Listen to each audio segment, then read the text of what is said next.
Hey y'all, it is your girl, will always be LZ. That's me, LaDonna Lee.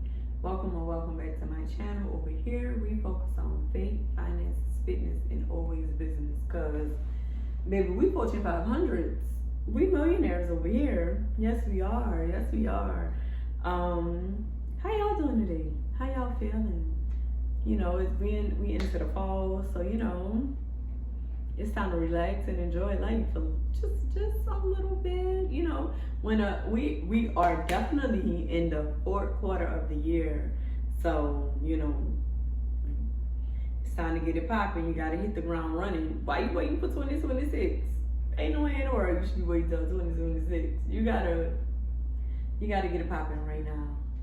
But I just wanted to come to you guys today to talk about my why for making the decision to start a CPR instructor business, right? So it's two whys. The first why would be some years ago, my son had a situation. He was just dehydrated and hungry because I'm a psychopath mother who didn't let him get a snack at the store. Yes. My great aunt died. My great aunt. She died. Her funeral was that day. Y'all know I'm a workaholic, so I had to work like 100 days straight. And it's the day of the funeral. My son needed a haircut. There's no way in the world I'm letting my son go out here without a haircut. I'm a New Orleans, y'all. We don't play about like the way you look and being together. So my son was very spoiled and a picky child. And we went into the store that morning. I'm like, come on, let's get some breakfast. Because in New Orleans, it's like a lot of corner stores and stuff like that. So I'm like, come on, let me get you some breakfast, some grits and bacon. He's never ate eggs. He don't like eggs. I'm like, okay, let's get some grits and bacon, whatever. And we go in the store and he's like, it's stinking here. He's being a brat, per usual. He was like, can I just get some chips? I'm like, nah, you can't eat the grits and eggs. You cannot have chips. That's out. So go upstairs to the barbershop, go get your hair cut, whatever, however. Well, y'all, me not knowing, we get to the house, we're running late, because I literally bought my son to get a haircut the morning of my great aunt's funeral. And so we like running late, trying to get to the event. And he didn't eat anything else. Like I don't even think my child probably had a sip of water. It was like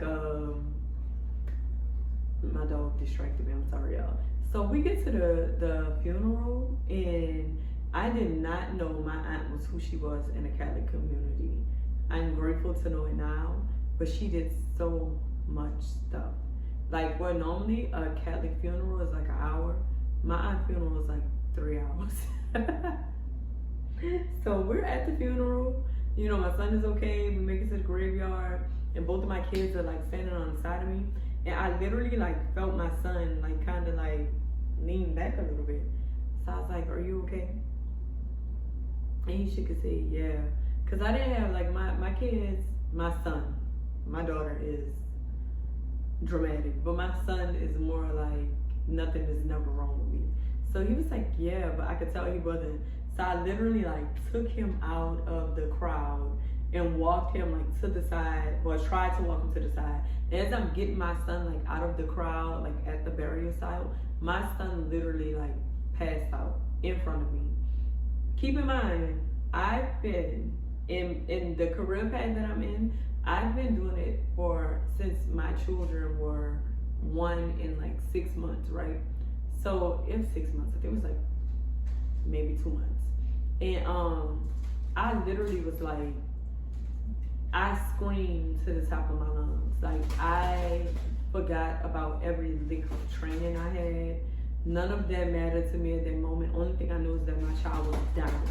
And my cousin was like, the way you screamed, it was a mother in distress. Like no ifs, ands, buts about it. Like we knew something was wrong. Like my son was down. They literally like pushed me out the way.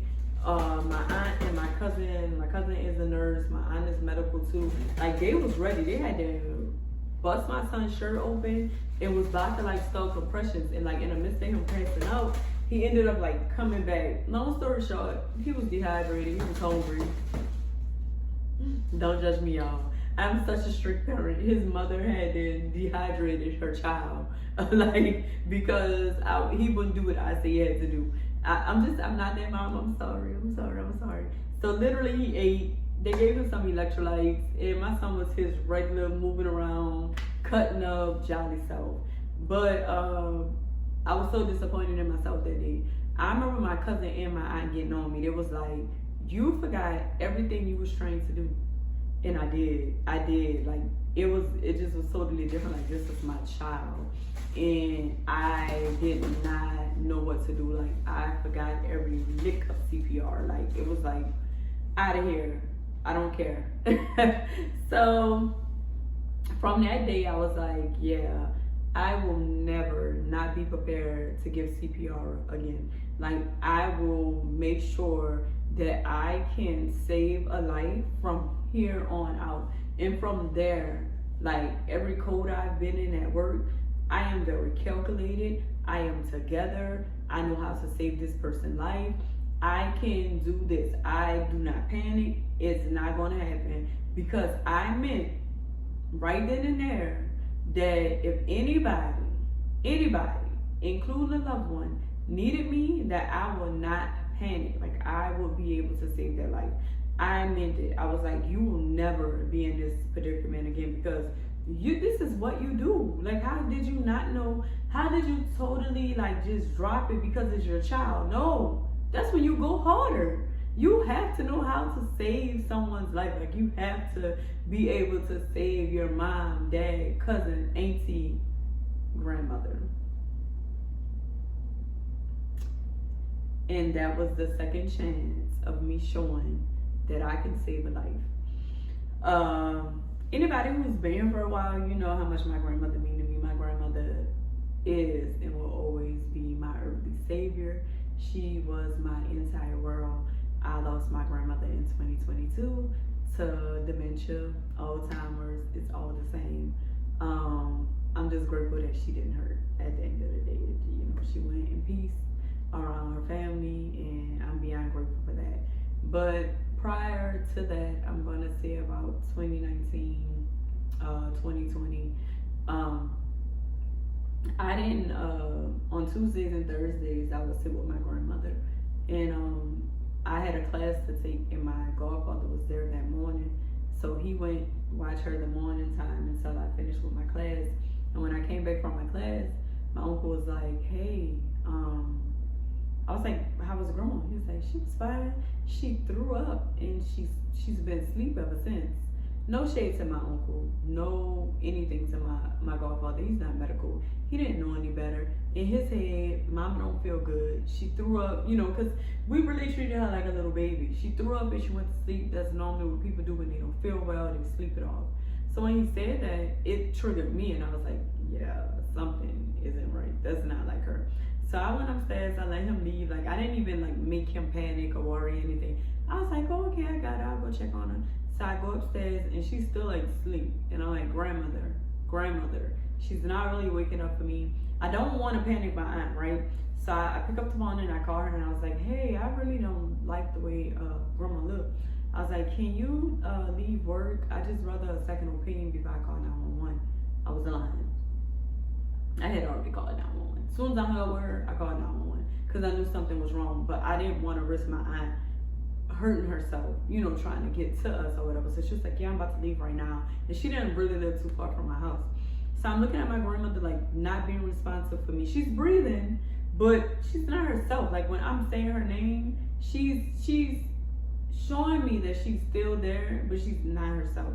So at this point, like I called 911 or whatever. I hang up with my aunt and call 911. So I put my grandmother like on the ground in the hallway. My grandmother had lost so much weight. She was so small, girl, and I was thicker than a Snicker. So picking even if behind my grandmother, I'm picking her up. So I picked my grandmother up and I put her on the floor. She was in her recliner and I put her on the floor. I was like, I need her on the floor just in case I need to perform CPR, you know, whatever. Because I told y'all I will never get caught slipping ever again. I will be able to save somebody's life, and I'm going to remain calm, and I'm going to know what to do.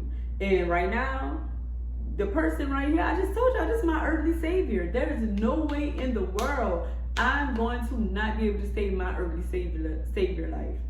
What? Who? I'm gonna save this life. So I went ahead and I put my grandmother on the ground. When the EMT get there, baby, I didn't give her blood pressure, I didn't give temp, I didn't give stats. They're like, well, how she got on the ground? I'm like, I put her there.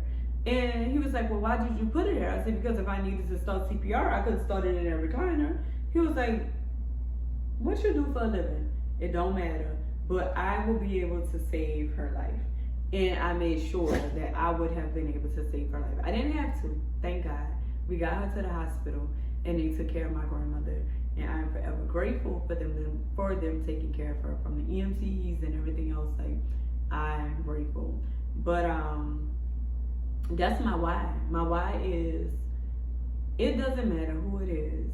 If you're out and about, you're a civilian, you're regular, smuggler, know how to save somebody's life. You don't have to be medical to know how to save someone's life. Like, you should want to be able to have the skills to take care of someone. If they pass out on you, you want to be able to take care of them. You want to be able to save them. Like, I had a cousin, like, a random person saved her life, started CPR. Everyone should know how to give CPR. So that's my why. My why is, I've been there, I've done that, and I want to save lives, and I want to teach people to save lives. I want to be the reason why you knew how to save that baby, why you knew how to save your grandmother, or the lady that's jogging in the park. Or the person at the grocery store who just passed out. Like, be that person. Save that person's life. Don't panic. Do it. You got this. Like, so that's my why, of why I felt like I was capable of becoming a CPR instructor and saving someone's life and helping save someone's life and wanting someone else to save someone's life. So stay tuned. I have plenty of CPR content coming, and let's get to it. Let's save lives. Bye.